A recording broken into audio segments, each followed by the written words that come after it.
Find other great podcasts like this one at podmoth.network.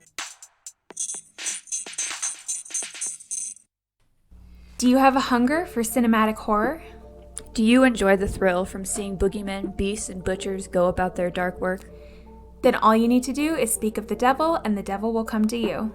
Speak of the Devil is a podcast for all movies that have anything from demons and poltergeists to serial killers and the supernatural. I'm Kayla. And I'm Taylor. Join us as we embark on a journey through the dark recesses of horror films, from the classics to blockbusters and everything in between. New episodes come out every Wednesday wherever you listen to podcasts. We're not scared of anything. Are you? In a world where truth is often stranger than fiction, two intrepid hosts embark on a journey through the shadows of history, exploring the mysteries, legends, conspiracies that lie hidden in plain sight. Let's take a jump down the rabbit hole. This is Caffeinated Conspiracies. Hey everyone, Glenn here. Season 3 is finally here, and we've got a lineup that will keep you on the edge of your seat. From ancient legends to modern mysteries, we have no stone unturned in our quest for truth. And I'm Omer, your co-host. Get ready to dive deep into the unknown as we unravel the secrets of Skinwalker Ranch, the truth behind Betty and Barney Hill, and much more. Each episode promises to intrigue, surprise, and maybe even spook you. Join our hosts and a cast of enthused guests as they navigate the murky waters of conspiracy, exploring the unexplained, the unusual, and the downright bizarre. Get ready for a caffeinated journey like no other, as we uncover the truth behind the world's most perplexing enigmas. This is Caffeinated Conspiracies. Alright folks, grab your trench coats and your fedoras, because today we're diving deep into the most mysterious case in history, the enigma of the Somerton Man. Picture this, it's December 1st, 1948, and on an Australian beach, a body found, clad in a suit, with labels removed, no ID, a cryptic code in his pocket. Who is this man? Why was he there? And what in the world does the code mean? Get ready to unravel the secrets of the Somerton Man. First time for all I was so ready to fuck that up as well. I like that opening. That was nice. That was, that sort of grabs your attention. Nice one, Omer. I like that. So, welcome to another episode of Caffeinated Conspiracies. As always, you've got myself, Glenn, your host, and my co-host, Omer. Omer, man, how you doing? Howdy doodly. That was a great intro. I'm so glad that you've done it first time. I mean, that's what the listeners don't know, that I mess this up more often than I get it right. So much. And once again, but for the first time this season, but for a second time, for a different time, I'm confusing myself here. We've got Liam on the show from the Let's Talk podcast. How's it going, mate? Yeah, not too bad. I can't complain. Oh, it was, I tell you what, right? We were talking about this not long ago, is the episode that we had you on, the Loch Ness Monster. We had so much fun on that episode, and we had a great laugh. And one of the most things that people come up to us and say is whale penis. That is the only thing they say to us now. And I know we sort of mentioned it on your episode that we were on, which was an episode about the Men in Black. We had a blast on the show. So do go and check out that episode. Just go and check out the show altogether. It's great. But obviously you can listen to me and Omer on their episode about the Men in Black as well. But it's great having you on the show. Very different to the episode that we had you on last time. Last time we were looking at sort of like cryptids and, zoology and all these random facts of monsters and sea creatures. This time we're looking at an unexplained possible murder, possible suicide, possible something. We don't have no clue whatsoever. Possible whatever you want to make it be. It could be anything. It really could be anything on this. So how are you feeling about this episode, Liam? Well, like I said, I'm going in a little bit blind on it. I know that I've got the gist of it, of like what the main thing to it, and I know about some things of it, but yeah, it's definitely a strange one. I know that. It is. Before we do go into it, I do, as I always do on this season now, is ask what we're drinking. So, Ome, I'm going to start with you. What beverage are you on today? I got nothing. You got This nothing? is the first episode I have nothing. So, before the start of this episode, I went out for a drink to catch up with a friend who's in town. This is why I ended up here a little late. So, I have not prepared a drink. I'm actually empty-handed, but I have had a single pint in me. So that is my beverage still running through me. Okay. Hey, you only had the one? You didn't have more? You haven't got a bit of a buzz going There on? was food and a pint. It wasn't just the pint. Fair enough. I had ramen, Well, so like that counts as a beverage, right? Yeah. I mean, Liam, what are you on? Well, I have orange squash, but I've also got a can of Monster. Well, hey, go for it. I can't say anything. I actually have, just in the background, 2 cans of Naruto G Fuel, and I absolutely adore this stuff. I want more of it. I need more of it. But that's not what I'm on. I am on coffee, and I have actually purchased good coffee. I have gone to Girls Who Grind. I have their coffee. It is amazing, and I have to say, absolutely fantastic. So make sure you do go and purchase. Go and check them out on Instagram. They do sell some great coffee. They are in no way a sponsor. They don't sponsor the show. I'm just saying that I have purchased their coffee. I have sort of promoted them a little bit, and they are great. And I can honestly say, loving their coffee. But yes, this week we are looking at the Somerton Man. And as Omer did the intro, I'm going to be doing the notes. So, Omer, you put it nicely in the intro there. On December 1st, 1948. For some reason, I've put the dot between 19 and 48, so it looks like a time, not a year. So at the time, 7:40. No, but I have got. I'm sure in my research, it was the body was like it wasn't discovered, but it was reported at 6 a.m. At 6:48 a.m. 6:48 a.m. Police were contacted about a body found on the beach at Somerton Park, about 7 miles away from Adelaide in Australia. And the man was found lying on his back, his head resting against a seawall, his legs extended, and his feet crossed. It is believed that the man died in his sleep. There was an unlit cigarette found in his collar, along with a second-class train ticket from Adelaide to Henley Beach, a bus ticket, an American-made comb, a half-empty pack of juicy fruit chewing gum, an Army Club cigarette packet with 7 cigarettes, but different brand from the one that was under the collar, and a pack of matches. Just that bit there has already given me so many questions. What was this a thing to put an unlit cigarette under your collar in 1948? I'm not entirely sure. That's the bit. I mean, that's not the only bit that baffles me. Just that I know the thing that you least put like a cigarette me because you put a cigarette behind your ear, things like that. But I've never known one on. Yeah, but you've got one cigarette in one packet. You've got yourself a fresh packet. It's like where you're going to put the other cigarette. It's going to collar, ear, whatever. You're going to put it somewhere so you don't want to hold a whole packet that has one cigarette in it. I mean, I love the juicy fruit gum, man. I was like, why was that included? I didn't realize it was that about for that long. I didn't. That's what got me. I was like, hang on a minute, this guy a time traveler, because I haven't had juicy fruit in years. And when he mentioned it, I can see it everywhere now. It's like he's come back or something. And I mean, and I like how I specifically had to say an American-made comb. Because obviously that's one of the big speculations in this is that they don't know where this guy came from. We don't know his nationality. We don't know anything. But as we go through it a bit more, we've got here witnesses came forward stating that they had seen a man on the evening of the 30th of November sitting on the beach. One person noticed he raised his arm up and dropped it, just sort of like raised it up and it just dropped back down. Another couple reported seeing the man around 7:30 p.m. that night. The streetlights had come on, and in the half hour he was in view, he didn't move. Another person, this is another one that baffles me now, came forward almost 11 years after, stating that they had seen a well-dressed man carrying another man over his shoulder the night before his body was found. That's never been looked into, as far as I am aware.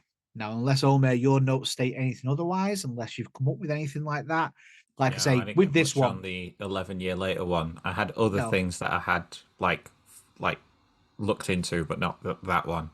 yeah. I do have to say, as I was saying to Liam before we started the episode, when we originally planned this show about 4 years ago, this was like the first lot of research I did, and I did a deep dive. The place I worked at the time, we had no customers. It was always quiet.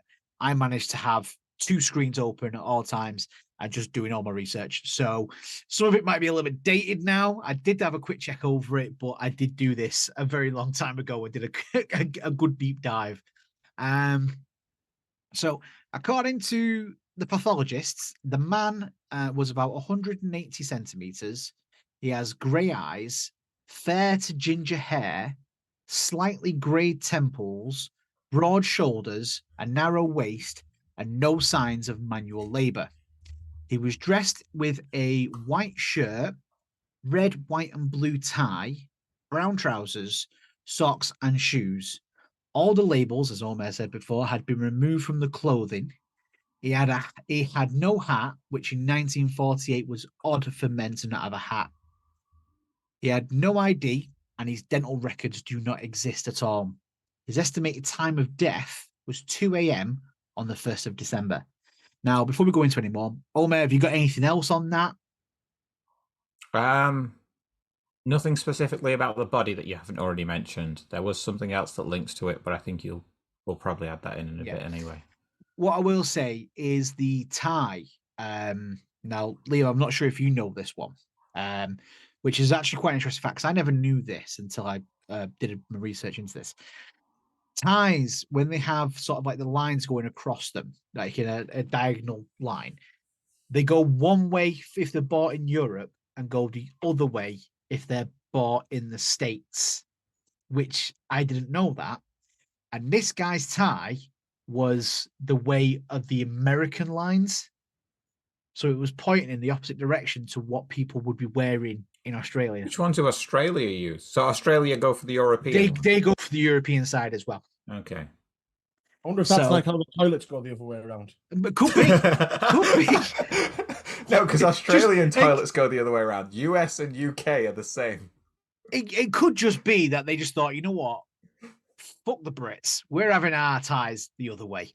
Because we know what they're like. Let's face it. I can imagine the Americans doing it. Like, just be like, we got independence from you. We need to prove we're independent. We're going the other way with this. So they changed the way the lines go on the tie. I mean, that as well, that obviously we've seen TV shows, we know our history and things like that. In the 40s, most men did wear hats and things like that. It's a phase that died out. I mean, I think they should bring it back. I think we should all be wearing hats. We all look cool in hats.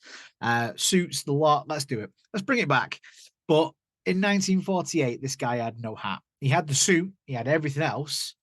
Just no hat. Are you trying to find a fedora behind you there, Omer? Then I was just like, I have two things just to clear this up. I just remembered they're both back here, which you won't see until I bring them in shot. Firstly, it's my wizard hat. Right, that's not the kind of hat I was on about. Wait, but no. My fedora's here too. Talking about. We don't actually go looks to like fucking Hogwarts. I can go to Hogwarts. I would definitely be a Hufflepuff, though. I think you've had more than one beer. I had one beer. Well, yeah. Liam, at this point, anything standing out at you?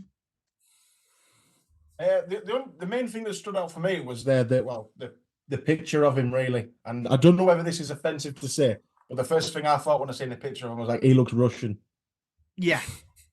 To be fair, I think he sort of looked like he'd been dragged through a hedge backwards as well. But I think that just might be like the fact that. I mean, you washing up from the ocean would make you look like you dragged from a hedge backwards. The Russian thing. Washed up from the ocean. That's it. But the Russian thing is actually a part of one of the theories, because one of the theories, which we'll go into more detail, is a Cold War spy. Yep, we've got that in here. So we'll go through it more. So tests showed that everything the man, everything about the man was normal. He had a normal sized heart and all the other organs. They found out his last meal was a pasty eaten about 3 hours before dying. There was no It's foreign from Greg's. substance. This is what I mean. He's a time traveler, man. It's got to be. There was no foreign substance in the toxicology. The prime suspect was still, and it still is to now, a poison, but it is unknown as to how it was used. On January 14th, 1949, a suitcase was found at an Adelaide railway station. It was found to have been checked in on November 30th, 1948, sometime after 11 a.m. In the case were red checkered dressing gown, a size 7, red felt pair of slippers, 4 pairs of underpants, pajamas, shaving items, a light brown pair of trousers with sand in the cuffs, an electrician's screwdriver, a table knife cut down into a short, sharp instrument, a pair of scissors with sharpened points, and a small square of zinc, thought to have been used as a protective sheath for the knife and the scissors, and thought to have been, sorry, I've messed myself up there, and a stenciling brush as used by the third officers of merchant ships for stenciling cargo. That is an odd batch of things to have in a briefcase. The clothes I get, but like Stenciling equipment is what throws everyone. Stenciling equipment, a pair of scissors that have been sharpened, and a knife, a butter knife, basically, that had been cut down a little bit to make a sharpened point. And a screwdriver.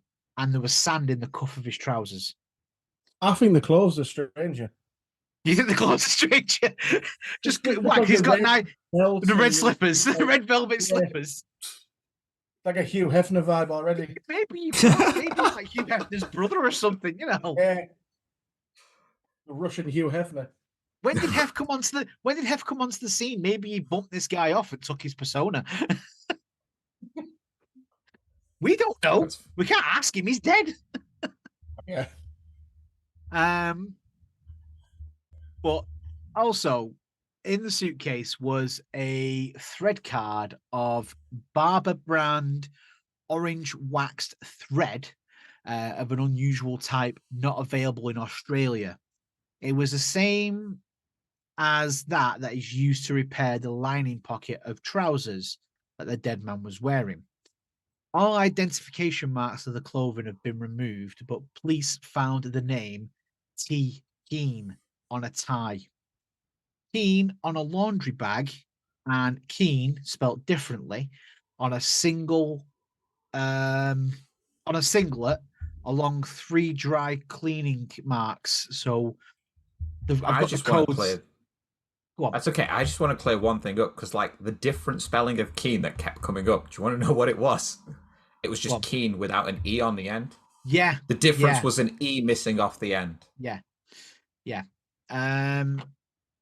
Police believe that whoever removed the clothing tags either overlooked these 3 items on purpose. Overlooked them or purposely left the Keane tags on the clothes, knowing Keane was not the dead man's name.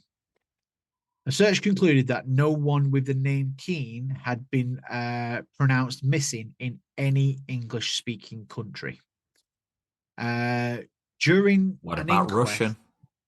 Yeah, well, you know, like they say, they didn't go that far, did they? During an inquest into the man's death, a piece of paper was rolled up and stitched into the fob pocket of the man's trousers. The words on the paper read Tamam Shud. Is that correct? Oh man, or you might know it there better. I don't know. I didn't check the correct pronunciation. So if we've got it wrong, please correct us somewhere that we will probably look at. Yeah, that's how I've been saying it too. Tamam Shud, yeah. So experts were brought in to translate the text. The phrase translates as ended or finished. It is found to be the last page of the Rubaiyat, which is a very popular book. The Rubaiyat of Amakaya. Khayyam. Khayyam. Khayyam? Yeah. I don't know. I'm just making it up here as I go along. Police conducted an Australian search for the book, releasing a photograph of the piece of paper in hopes of tracking down the book it was taken from. The book was located. It had been published in New Zealand, and the owner of the book has never been identified even to this day.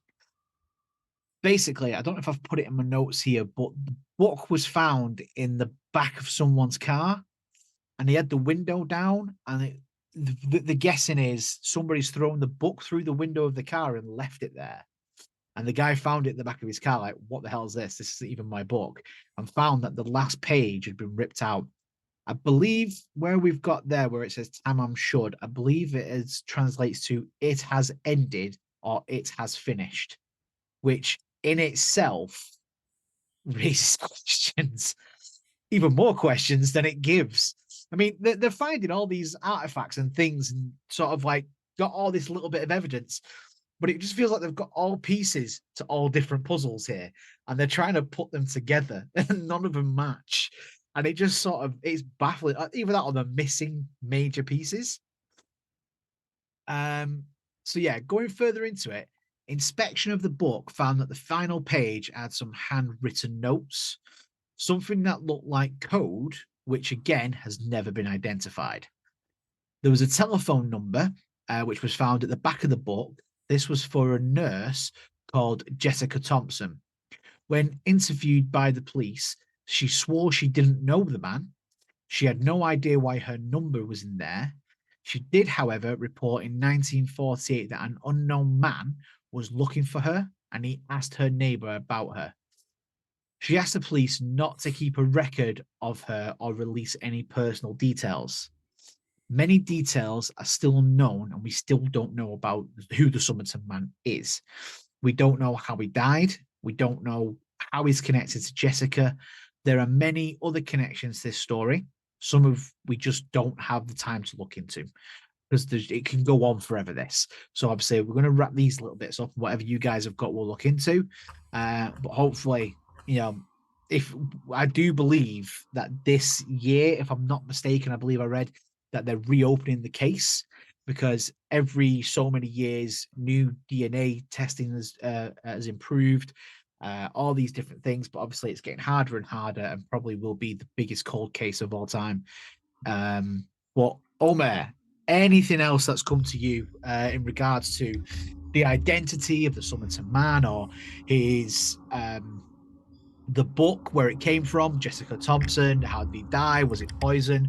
What pasty did he have before he died? Where did he buy said pasty from? And did he get a bottle of iron brew with it? So these are the big questions that we ask on this show. Big questions I have answers for is I didn't find anything more than you did. Although in summary research that I've just done now, I can now tell you that the Greg's first was opened in 1939 in Tyneside. So Greg's is older than the Somerton Man, so the pasty could have been Greg's with an iron brew. To be fair, we don't know. To be fair, it doesn't actually state that he bought it from Australia, so that is a possibility.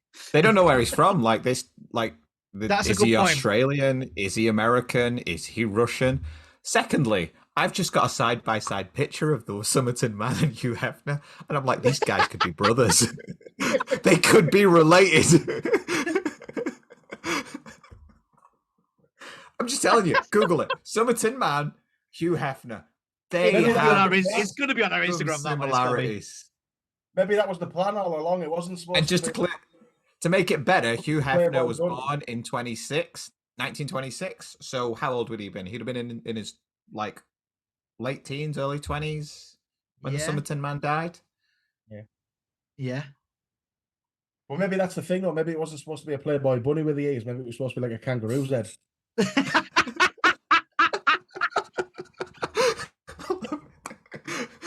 Just imagine a world where the Playboy bunny doesn't exist and it's a Playboy kangaroo. That is a different timeline. It'd be a much happier world, I think. I mean, the bouncing would make more sense. They bounce as well, Oh God. Liam, what about you? Anything out of all that jump out yet? Did you see anything yourself? Any ideas? Well, I've got a bit up here, given the fact, obviously, our episode that we did together for our podcast was about the Men in Black. That they say Jessica Thompson has stated that she had an unidentified man that attempted to visit her and asked the neighbour about her, which is a bit strange. Could have been Men in again, Black. Yeah. Could he be Men in Black? Did she lick a 9-volt battery? You know what? All Was these that a episodes question tied ever together. asked? I don't know. Maybe he Now- licked several. That's what happened to him. Yeah. Now, obviously, I've not put it in my research here, and I have seen it in other notes and listened to it on other podcasts and watched it in sort of like YouTube shows that I've had a quick look at as well. Jessica Thomas had a son to an unknown father. Now, basically, they were saying that the Somerton Man's calves and ankles were those very slim and those of what could be described as a dancer. And his earlobes are a bit different as well, which is a genetic thing. And her son had the same genetic thing with his earlobes, and also had like the legs and ankles of a dancer and went into becoming a dancer. So I think Jessica was hiding a bit of a secret here. And why didn't she want any information sort of publicized from the police? Why did she not want to be named on the report? Obviously, that only came out later, much later. I do believe she passed away a few years ago. I say a few years ago. I think it was like in the 90s she passed away. And obviously, I believe her son has passed away as well. I'm not entirely sure of that one. But, I mean, there's questions there as to why did she not want to have this looked into?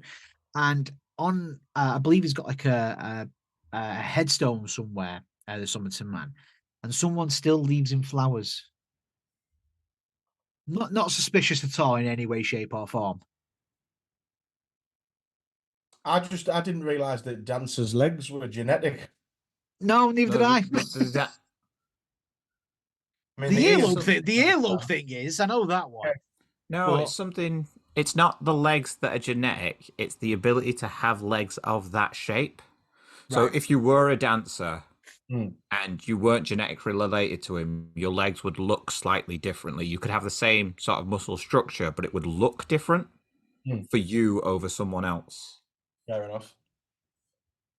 But that is pretty much where my notes end on that one. That just leads me more down to the Russian side. I've never realized I was in with this "he's a Russian" idea until Liam mentioned it. Russian Hugh Hefner. Because if you like Russians during the Cold War and all the sleeper agents that you see movies about, and I've not done a lot of research into this, so I may be way off. I'm just going off movies, right? Red Sparrow being one of them. Like they use dancers to then turn into spies.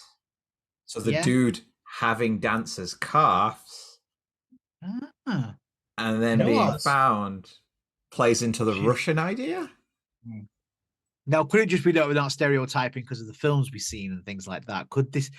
You might be onto something there, Omer. You might be onto something. I like that. I say I'm just running off what Liam said. So Liam's the one who was onto this before we were. Well, you've expanded on it. Liam come up with it. So again, Liam, great idea.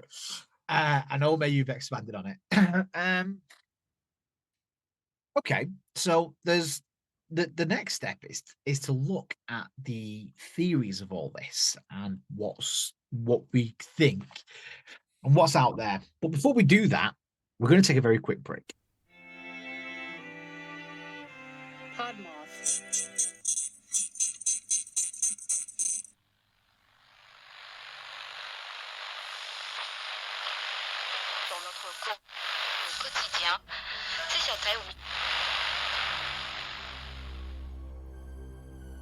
Located on the edges of your radio static, you've stumbled upon the Lost Signal, your podcast destination for tales of horror and the macabre, brought to life with voice acting and sound effects. New episodes are released every 2 weeks on Monday on Spotify, iTunes, or wherever else you get your podcasts. Join us, won't you?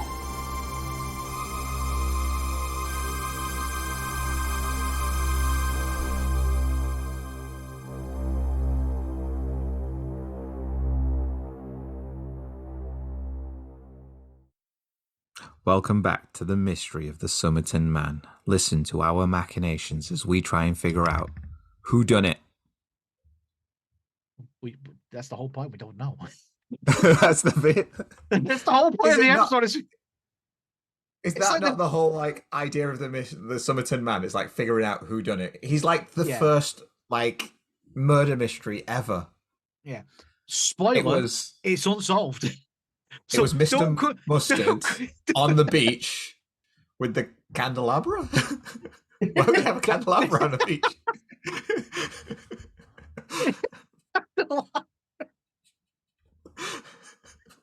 For fuck's sake, it's just like a massive episode of Clue, you know. Yeah.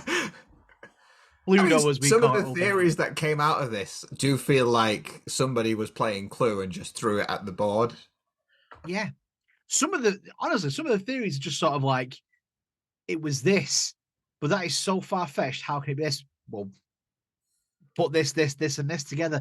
Yes, but all these parts don't just because it plays puzzle. Just because it plays into this stupidity. Like my favorite stupid one I came across was a love affair gone wrong. Yeah. Because like a love affair gone wrong was like the theory was maybe it was a triangle of forbidden love. The scrap of paper was to remind him that his relationship with another man's woman was over. So they put a note in his pocket to say it's over and then killed him anyway. So he's never going to read the message. You can read it in hell. It was a tragic ending of a love story. I was like, that's one of the stupidest theories that I came across. I couldn't like, and that feels like a Clue sort of thing. Like, what was the motive? You know, love. Yeah. Just makes it feel a bit mafia related then if you're sticking notes in people's pockets. Cool's done it, yeah. I mean, they've got the suits for it already, so I mean that bit I love, which is fun. Oh, why does my phone keep? Sorry about that. Right, so I've gone through, I've looked at a few theories and seen what we've come up with. So let's start with them. So we had Omer's theory then, the love affair gone wrong. But I've got as we said before, like the spy theory. Spy games, yeah. Yeah, so the Somerton Man was a spy working for the Soviets, but he was discovered and assassinated by Australian forces. Australian forces. I mean, what do we think? Could that be a possibility? My issue with that one is Australian forces would have the foresight not to leave them on their own goddamn beach. That's very true. If they were going to do something, there is the outback. You know, you could have dropped him anywhere in the outback where no motherfucker goes, and it wouldn't have been a problem. People go missing out there all the time. You drop him on another country. It's like New Zealand's not that far for them to drop him on. Like, drop him in New Zealand, and that just cause more confusion. Dropping him on your own beach just implicates you even more. Why would you do that? I don't know. Yeah, maybe. Go on, sorry. Are Australia known for their forces and stuff? No. Australian Secret Service are so secret, no one knows about them. I thought Australia was only really known goddamn for its good at it. I mean, they did have. This is the same country. Just remember, they had a war with emus. Yeah. They had a genuine war with emus. And you're going to ask me if they have a spy force. all Australia is really known for is kangaroos and Hugh Jackman. That's it. Oh, and Neighbours. That's all they've got going from, or is it Home and Away? Or are they both set in the same place? I don't even They're know both- anymore. They're both there. So there, yeah, they've got 4 things going for them. Fosters as well, I suppose. Even though they don't drink. It's brewed over here. And the funny thing is, one of our What's friends. the triple X? Is it a Castlemaine that's always meant to be Australian as well, which isn't don't know, Australian? The we 4X again, beer. We had one of our close friends move to Australia, and he said they've never heard of Foster's. They never even drink it. And you're like, well, I've just been sold a lie. I thought I was drinking the drink of the Aussies, and I got this. Piss swill from fucking Birmingham. You know? It's where it's brewed, right? Something like that. But yeah. Oh, yeah. No. 4X is actually an Australian brand that's sold here. Oh, there you go. It's 4X is Castlemaine. I could ask my cousin, but, you know, he works for a brewery and sells many different whiskies and things like that and all sorts of malarkey. Just anyone Googling the Castlemaine brand of beer, which is 4X's, do make sure you put all 4X's because, you know, missing one off will get you a different type of yes. Yes. So yeah, what Liam, we haven't mentioned, we do our theories a bit differently now. So we give it 2 ratings. We have the rating for the fun side of how fun it is on a scale of 1 to 5, and the realistic side, again, 1 to 5. So the fact that the Somerton Man was a spy working for the Soviets and he was discovered and assassinated by Australian forces. I've got a few spy theories, so this is just spy theory number 1. What do we think of spy theory number 1, that the Australian force assassinated this guy? Oh man, I'm going to go to you first. Fun side. Just the Spy Games one, considering all the mystery surrounding him, I really like. So fun. I'm going 5. Anything that has Spy Games in it with this mystery, I really like, and I'm going 5. Like, I feel like if it isn't a spy game, I'm cheated out of a really good story here. The believability of the Australian Secret Service doing it and dropping it on their own beach makes me say, 3. 3. Okay. Liam, what about yourself? Maybe the same. Maybe not a 5. Maybe we'll go 4. 4 and a 3. Okay. Yeah. 4 and a 3. Okay, good. Yeah. I'm sort of with Liam on that one. 4 and a 3 there for me as well. 4 for the fun, 3 for the believability. With it being Australian forces, I don't think so. It's only a 4 for me because of the chewing gum. The chewing gum wasn't there, it'd be a 3 and a 3. Nobody chewed the chewing gum to realize it's actually C4. After you chew it and stick it to something, it blows up. Okay, now. Spy theory number 2. Again, the Somerton Man was a Soviet spy who had decided to betray his country and start providing intelligence to Australians in return for asylum. He was then taken out by the Soviets. He was then taken out by the Soviets. I mean, I don't think the Russians have to think twice about killing someone on Australian soil, if you ask me. They'll get you where they can. So, I mean, anything you want to add to that one, guys? Anything at all? Not really. That one's more believable than the Australian Secret Service doing it. Yeah. But it's still the same theory, just slightly different spin. Yeah, it's just got like a bit of a different twinge to it. Yeah, I agree with that one a bit more, to be fair, because like you say, I mean, without trying to cause offence, like you say, Russians aren't exactly opposed to doing shit like that. Yeah, exactly. So let's rate that one then. So the spy theory number 2. Omer, what are you giving it? Told you, anything that has spy theory in it has a 5 from me. I just really enjoy the fact that this could be like a James Bond movie that we were cheated out of. Sorry, I am just changing my camera there for a second because my phone keeps playing up. In terms of believability, I got to give this one. No, yeah, I'll stick with a 3 on it. It's as believable as the last one. Maybe a touch believable, but not enough to like throw it up a score. Okay. Liam, what about yourself? Probably opposite to the last one, so I'm going to go 4 on the believability and 3 on the fun side. Fun and believability, I'm giving it a 4 for both, to be honest.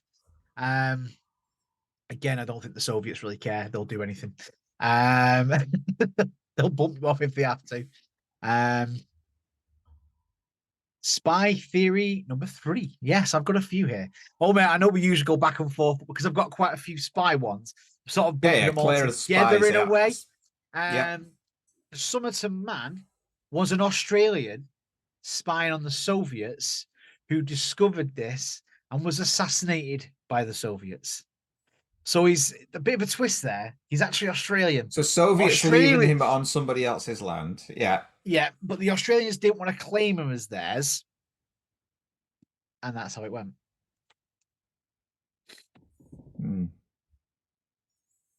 What do we think? I don't know. I gotta go the same. Like, I still always like the spy games with this one. The spy games make more sense than anything.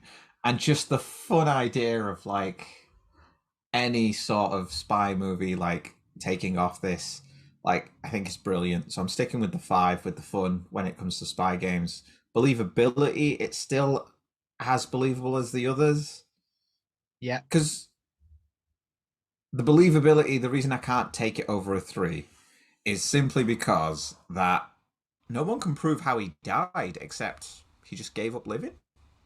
Yeah, pretty much. It's like when they checked his body, he wasn't drowned. He wasn't poisoned. No. He had no markings to say anything was injected in him. No. No cyanide, because that one leaves scars. Exactly. Okay, then. So, what was your scores then for this? Sorry, so you're still saying fun? Same for all of them. 5 and a 3. 5 for 3. Like fun. 3 for believability. Okay, Liam, on this one, what are you saying? I'm gonna go 3 and a 3 on this. 3 and a 3. Yeah, you're going down on the fun scale. He's slowly gone down on this one. He's not less and less Australian. I mean, when there were Soviets, I was there with it. I loved it, but Australian, nah. I can't imagine an Australian spy. I don't know why. I've always thought there'd be someone dressed up as a kangaroo, just like little binoculars or something like that, sat in the pouch watching, from a distance. That's how I see it. And that is not a dig at any of our Australian listeners, because I know we have a few. My cousin, my family over there, our good friend. We're not taking the mick out of the Australians. We are a little bit, but it's all good humour. Don't worry. Okay. For me, again, yeah, I don't think he was an Australian spy on the Soviets. Fun though, I'm going to give it a 3, but for believability, I'm giving it a 1. For me. So I've got one more spy theory. This is the last one.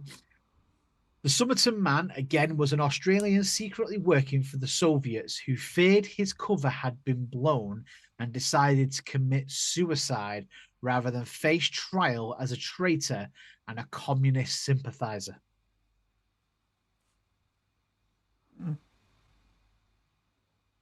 Omer, what are you thinking with that one? Actually, Australia didn't care enough during the Cold War. They were like, it's a point of no, because it was a point of tension between the US and Russia, right? The Australians kept an eye out on the Cold War, but they didn't care enough to if somebody came back and was like, oh no, I did, I was with the Russians, now I want to come back to you, they'd be like, meh, as long as you don't hurt anyone, it's fine. This one, I got it, the fun factor's lost on it. I feel like I broke it. Yes. The spy games up until now just got less fun. So I'm gonna give the fun factor a 3. The believability is even less because Australia really didn't have that much care to pressure anyone into changing their mind. So 2? No. 1. 1 on believability. Okay. Yeah, no worries. Liam, what about yourself on that? Yeah, I'm gonna go 1 on believability as well, and maybe a 2 on the fun side. Like I say, I can't see Australians being spies. They just seem too laid back. Yeah. It's not that they can't be spies, it's that they don't have a history of spying, and like even the country as a whole doesn't feel the need that it requires spies. No. That's what I mean. They just seem too relaxed about everything. They're just like you say, it's just well, we'll just do our thing. I mean, the spiders are deadlier than the humans, so it's like, why would you need spies for? Don't even need weapons. Yeah, exactly. Just drop a load of Komodo dragons on the warfield and you're done. I mean, I am wearing a Taz t-shirt as well, so it's a he was from Australia, wasn't he? So, Tasmania. yeah, Close enough, isn't it? it's close, yeah. Close. Yeah, I'm with you guys. Low scores for this one. I'm actually going to give it a 1 and a 1. To be honest. So, Omer, that's the end of my spy theories. A theory from your side. No, we never rated the love affair theory. Okay, yeah, that's very true. So, just run with it, because the love affair theory is like it was a love triangle that he was sleeping with another man's wife. Yep. And the other man couldn't deal with this.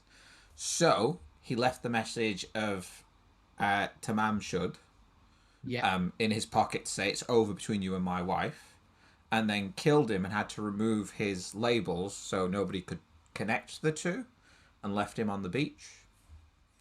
Like a full Cluedo situation. His name was Mr. Mustard. He used a spanner on the beach. Because the beach is a location in Cluedo, I'm sure it is. But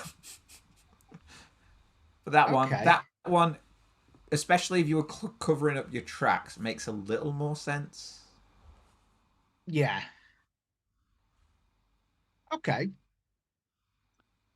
So with that, then I'd say fun. I'm going to give it a 4 actually, because I kind of like the whole sort of love triangle. Yeah. I'm a sucker for a love triangle when it comes to it. Believability, I'm probably going to give it a 3. I'm sort of like on the fence there. I like it. There's bits to it that are quite good, but obviously I don't know much more about that. Liam, what about yourself? I'm going to go for a 4 on the fun side. Yeah. Just because there's bits in there that could very easily, go into that. Even again from the chewing gum, that could have been a bit of present. And the felt slippers and stuff, you never know. But the Hugh Hefner, yeah. He was planning a romantic evening. Definitely plays into it. He was planning a romantic evening. He's popped his chewing gum to make his fresh breath, and the next minute he's dead. Yeah. You use juicy fruits to make your breath fresh? Yeah. Why smell like mint when you can be juicy and fruity?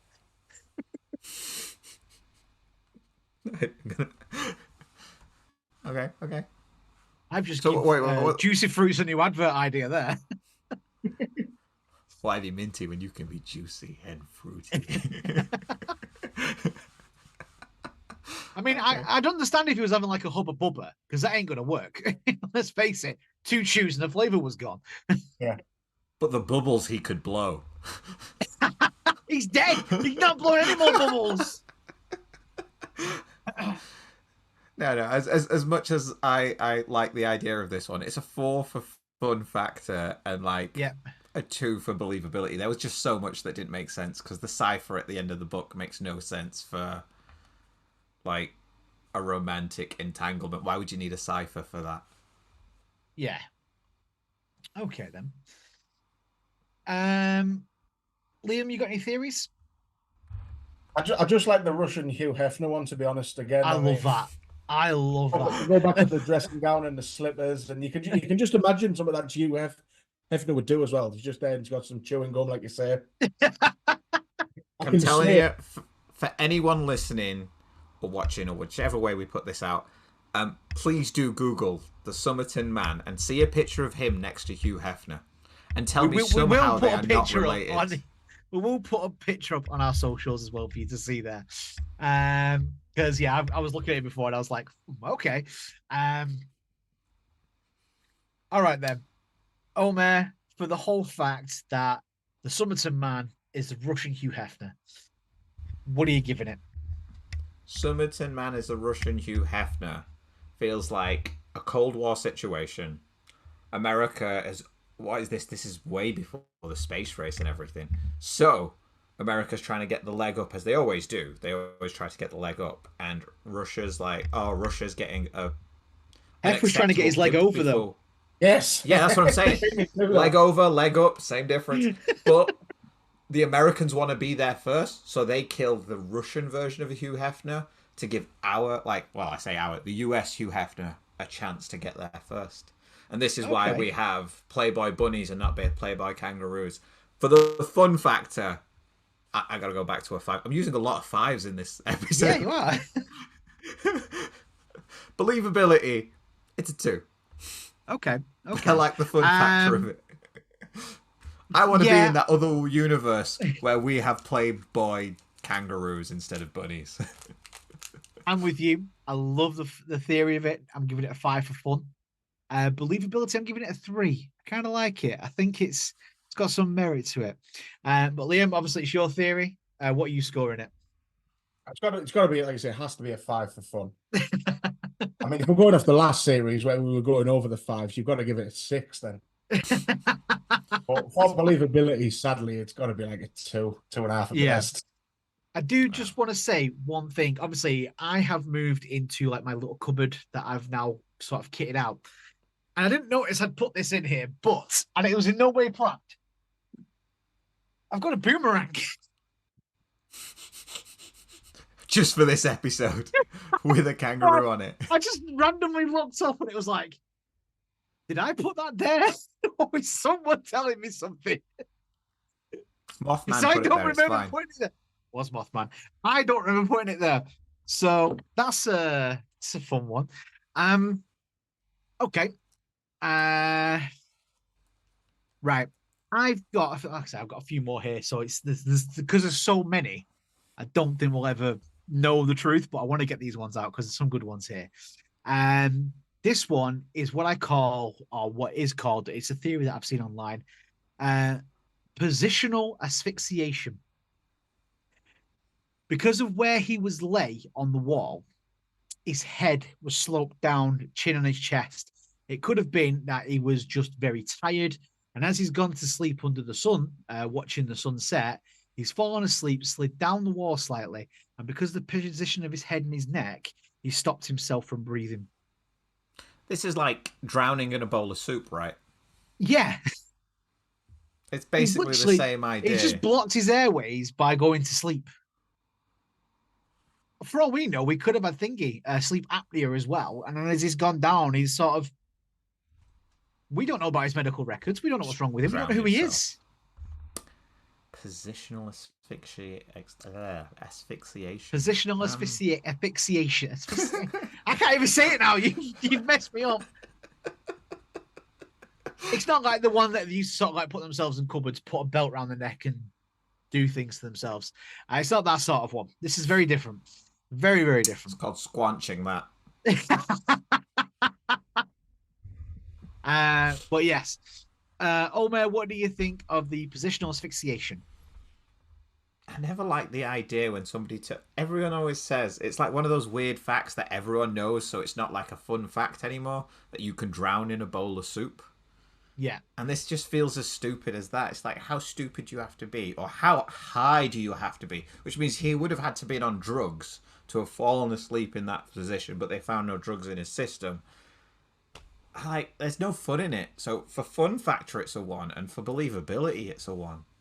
Okay. Liam, what about yourself?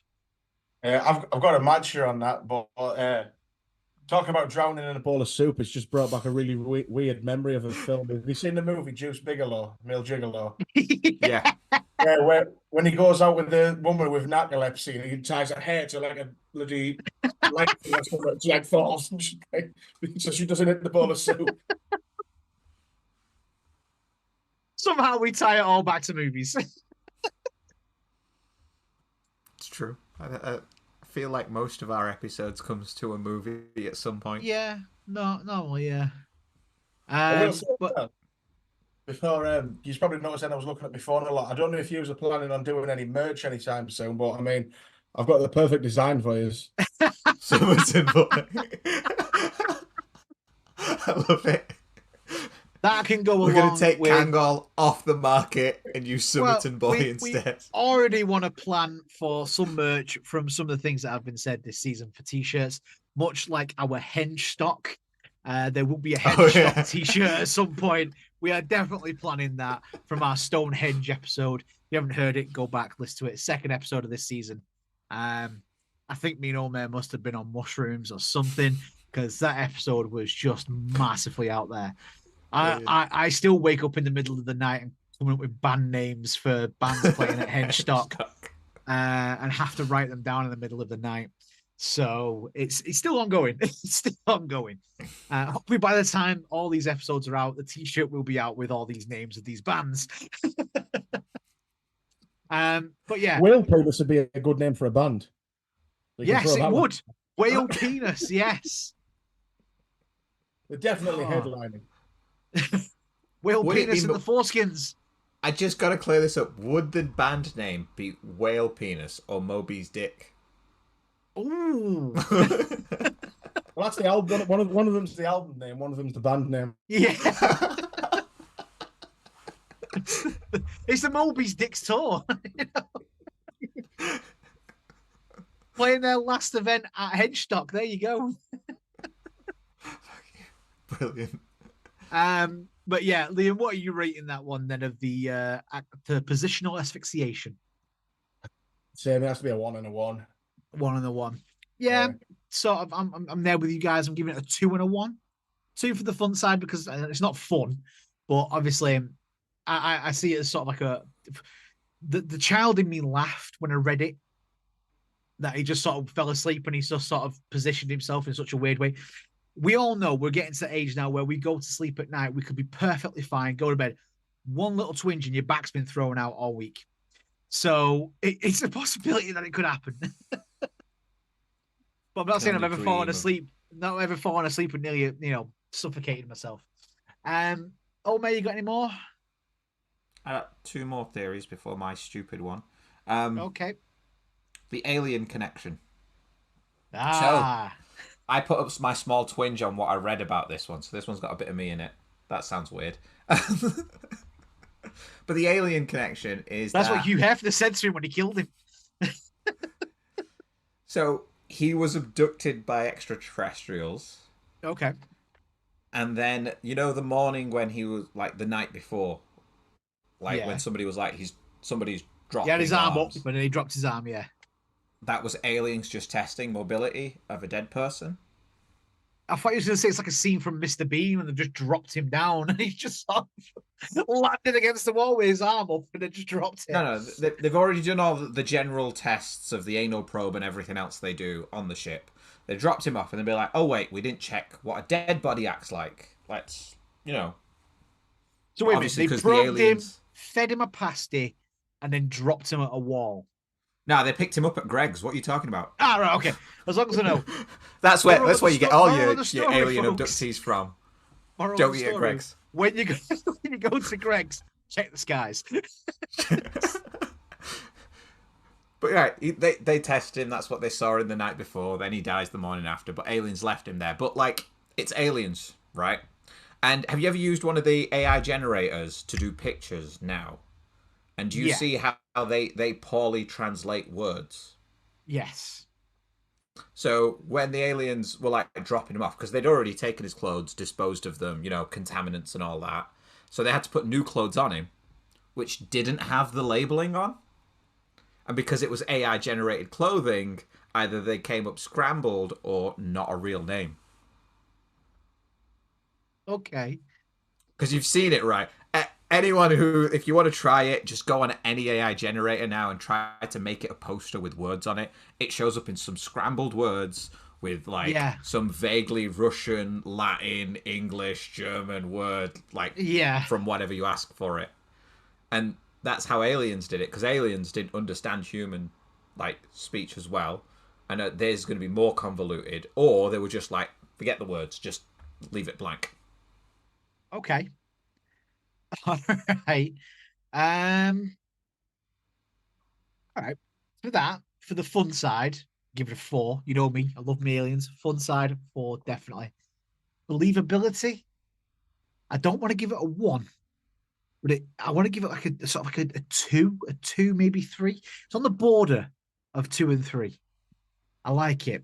I like it. I like the believe. I like the idea because we've all used the AI stuff and we know it's, sometimes it's great. Sometimes it just sort of goes, I haven't got a clue what you mean.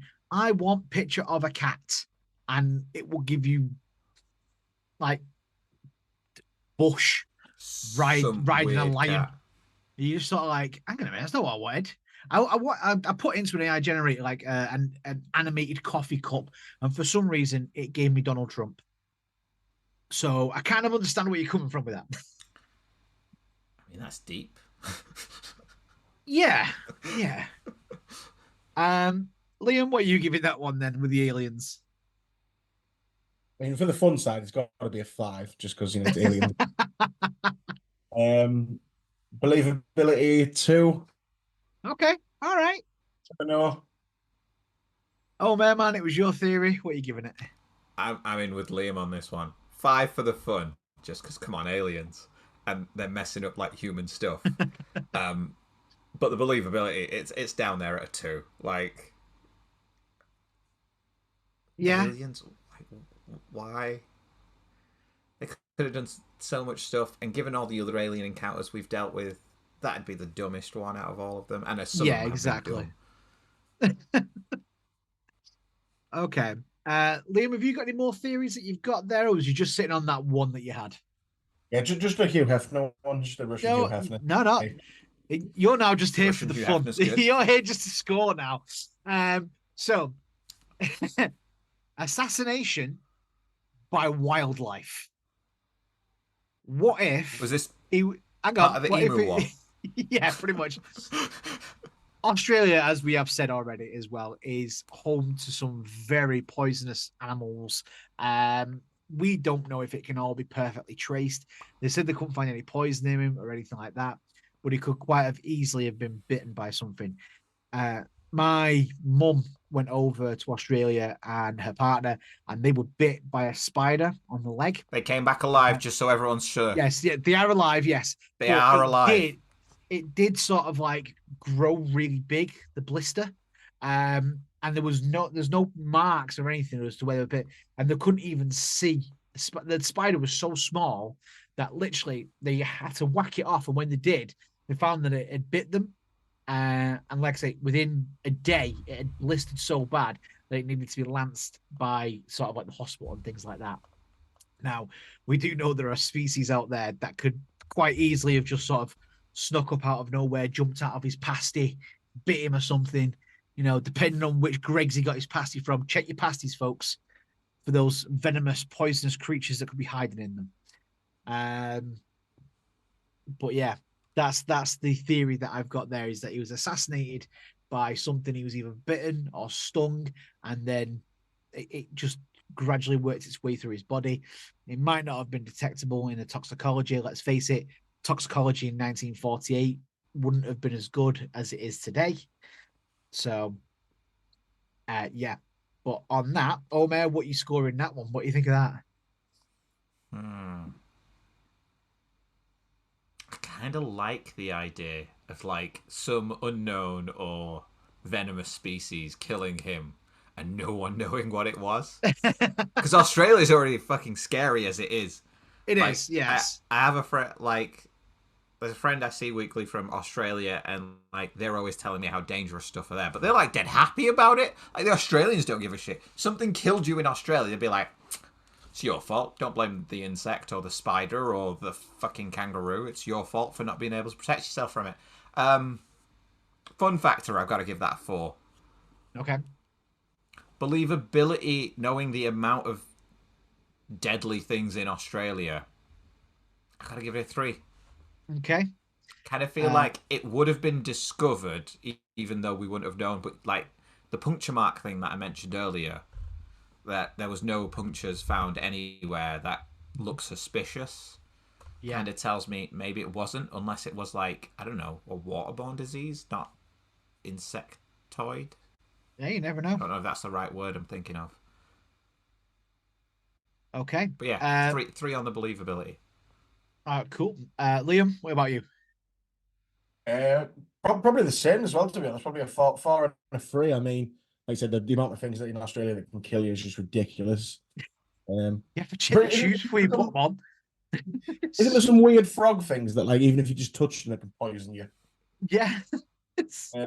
And I mean, they're literally about the size of your thumb as well. They're dead small. Yeah. So if you touch it and you die, it's poisonous. If it bites you and you die, it's venomous. Yeah. So which one of the two are we assuming here?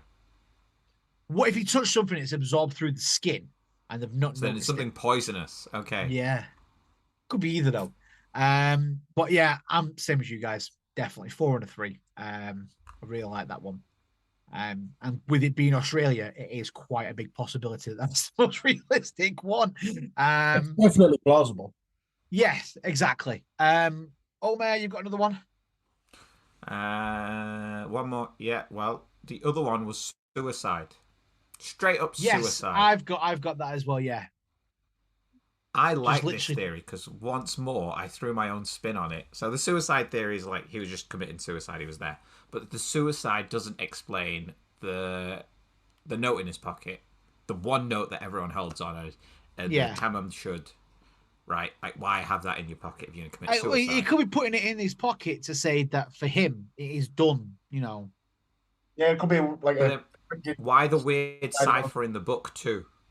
So for him it's done, but then why do it as a weird cipher in the book that it belongs to? Maybe he was just doing a crossword and he was leaning on the book. This was my thing. Oh, what's Liam got? Maybe you just thought, right, I'm going to kill myself, but let's go out with a laugh and just confuse the shit out of people. That's exactly my theory. That is exactly my theory. He's just the like, money is buried in.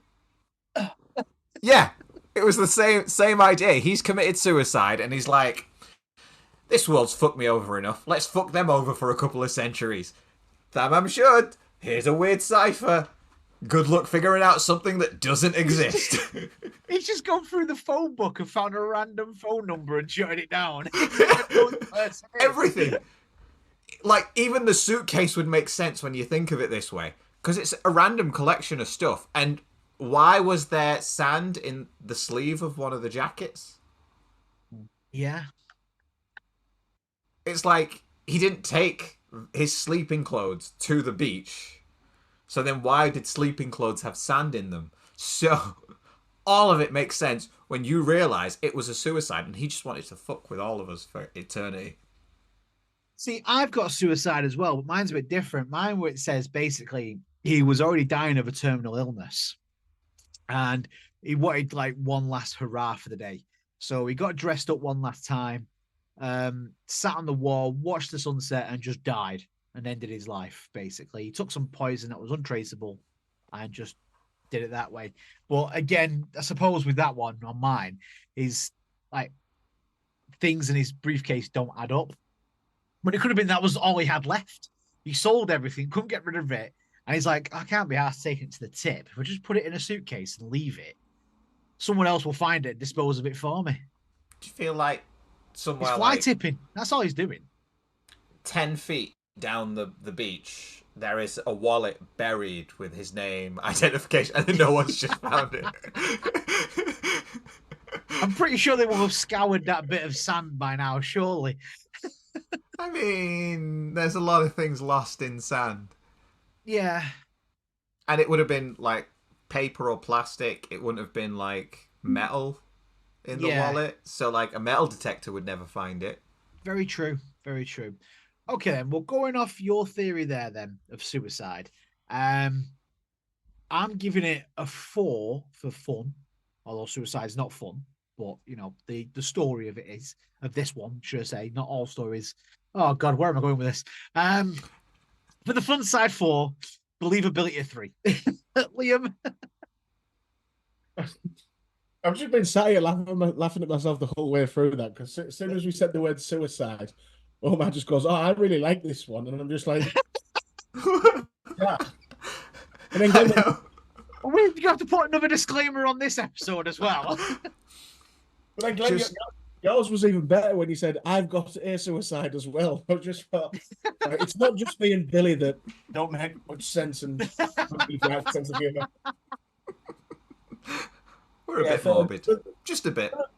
For the fun side, well, after that conversation, I'll say 2. Believability, I'm going to go 2 as well, just because it seems too in depth for a suicide. Yeah. Okay. Oh man. Unless he's just being a prick and trying to annoy people. Yeah, maybe he was. So, on the fun factor, I definitely give this one a 5, just because I'm not going off the actual suicide bit, but if you know you're going to die, or you just want to give up, people get into that mental state, which I do not recommend. Please use the support given everywhere. But the fact that he's going to end it and just screw with everyone afterwards. It's the bit afterwards, not the suicide, just messing with everyone for decades to come. I love that mischievousness, that like deceptive like idea of just, you know, keeping people entranced. His name, even though they don't know his real name, and there's like 3 different names that are presumed to be his, like we're still entranced by the idea of him after he's gone, even though through life we probably had no idea who he was. No, exactly. I think that is brilliant, and I think because of that, I've got to give it a 5 for the fun. In terms of believability, I'm with you on the 2. Like, there's just, it's like nobody who's in a mental state to commit suicide has that much of a forethought. They'd want to end things. They don't care about anything the hereafter. So yeah, going for 2 for the believability. Okay. My last one, and it's one that people have looked at the most, I'd say, and sort of some say it's this, but some say it's like the poison, like we've said. It was just natural causes, and obviously we don't know the man because at the time, 1948. Let's admit it, the sort of census that was taken at the time might not have got everybody. Not everyone would have signed up to it. People are still a bit dubious. It's the end of the war. People are still dubious about the census. Exactly. Maybe has fled from another country. And obviously that's why he kept everything quiet. Maybe he met this nurse and she didn't want to sort of get him into trouble and all these different things. And all it was all along is he wanted to go and see her one last time. She wasn't there. She wanted to keep her name out of everything. He went and sat on a wall. He knew his time was coming. He just sat there and just went peacefully in his sleep. Natural causes. Let's not rule it out. Let's face it. You know, as fun as all these things have been, you know, spies, Russians.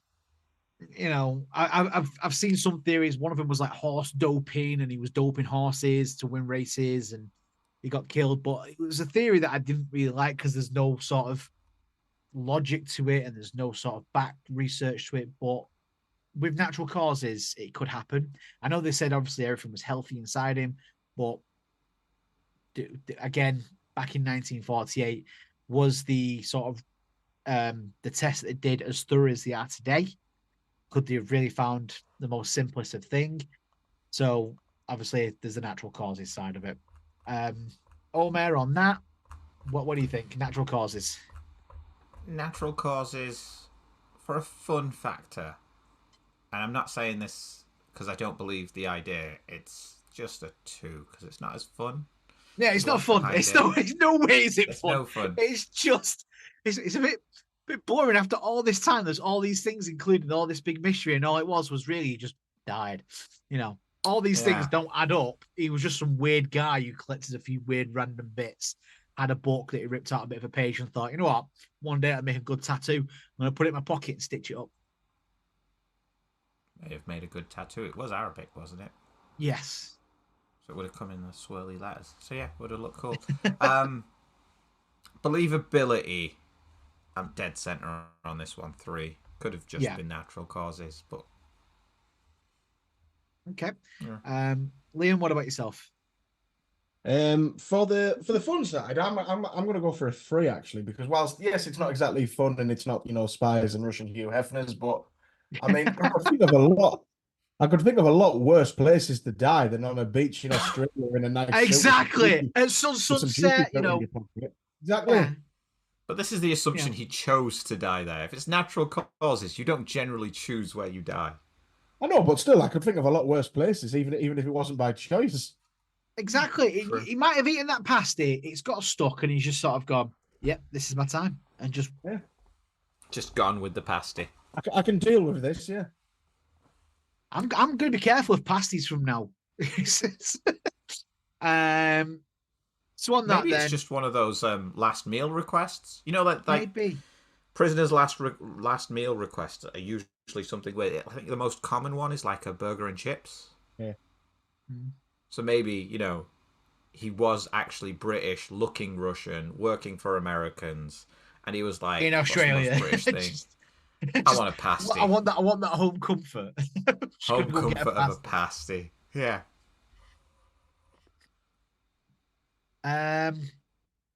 Sorry, did you give it a believability score as well? Then I sort of blanked. I'll go 3. Okay. Okay. It's plausible, but Yeah, I'm with you. Sort of sitting on the fence of both of them. 3 and a 3 for me on that. It's not fun. It's sort of in the middle. It's like it's a good logical sort of answer, but with nothing to sort of back it up. I can't really go, this is a definitive answer. But it, you know, it is what it is. It could have been natural causes. The tests weren't as thorough as they are today, so it could have been anything. Omer, any more? You got your fun one? Oh, beyond my stupid theory. No, I don't have any actual factual theories. I have my own stupid theory.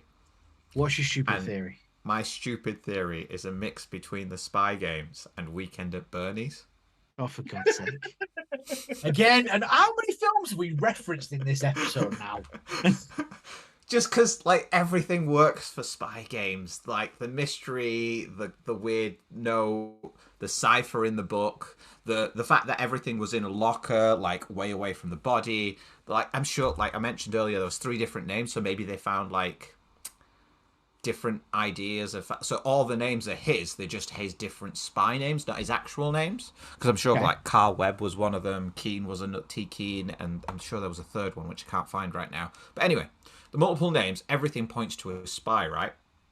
Okay. But then somebody seeing him the night before do it, like, dropping his arms, was like... Yeah. My theory was Weekend at Bernie's. Like, somebody's like, shit, I killed him here, but if he's found here, they'll know who he is.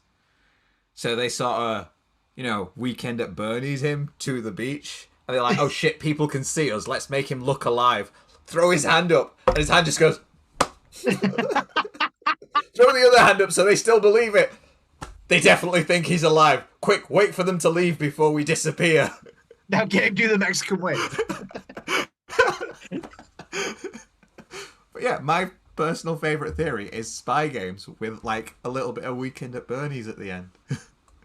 Okay. For fun, I'm giving it a 4. Believability, I kind of want to give it a 2. I kind of like it. There's some possibilities to that one. Liam, what do you think yourself on that one? I'm going to have to match you. I mean, like I say, on the fun part, I'm brilliant, but even on the believability, you know, we've mentioned spies a lot, so you never know. Anything is possible with the Somerton Man. Oh man, your theory, what are you giving it?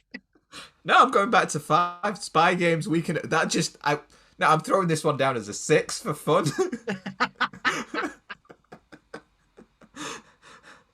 But the believability, like, as much as I like that to be the case, it'd be a comedy, like, it'd be like Johnny English sort of spy level. So I gotta give it a 3 on believability. Okay. Well, I think we've come to the end of that one because there's a lot of theories in this one this week. Like I say, this one I have looked into quite a fair bit. It's still more and more every time I look into it. And each year there's like a new theory. There's more research being done. Like I say, I do believe that they are reopening the case this year.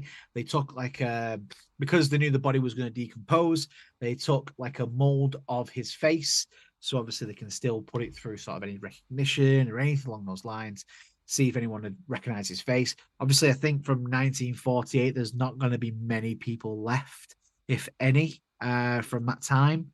Obviously born in that time, maybe, but anyone around that may have seen the Somerton Man, I don't think they're going to be around anymore.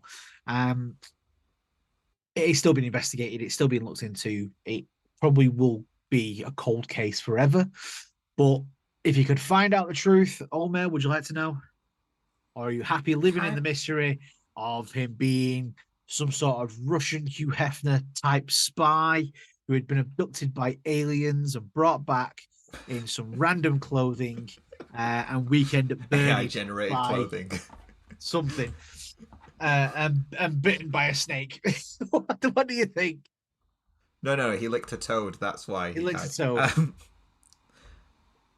I genuinely don't fully want answers. I want more morsels to be given, so it just keeps, starting more and more conspiracy theories. It just keeps going down the rabbit hole of more conspiracy theories. So just little morsels. That's all I want. I don't want the full answer because that'd take the fun out of it. But just keep feeding us little bits that'll keep this alive. Because if the suicide theory that I mentioned earlier, like he just wants to mess with people for centuries, like I need to honor that, and that mystery needs to live for another couple of decades. Yeah. Okay. Liam, what about yourself? You want to know the truth, or are you happy living in the mystery? I'm happy not knowing, like I said, just on the believability that there's like a Russian Hugh Hefner. I mean, I've literally just thought of one more sort of like theory there. That maybe go on, there's still time. Go for it. Maybe it's a cross between like Back to the Future and Weekend at Bernie's and an alternate universe where he is like a Russian Hugh Hefner and the kangaroo thing is Playboy. My God, he's cracked it. So wait, Hugh came back in time to stop the kangaroo future from happening because he knew bunnies were better. Yeah. So he killed like an alternate version of himself to stop Hugh from choosing kangaroos over bunnies. Yes. I like this. I genuinely want to see this movie. I like it. I like it. Coming soon to a theatre near you. I like that theory. 5 and 5. 5 and a 5. Believe.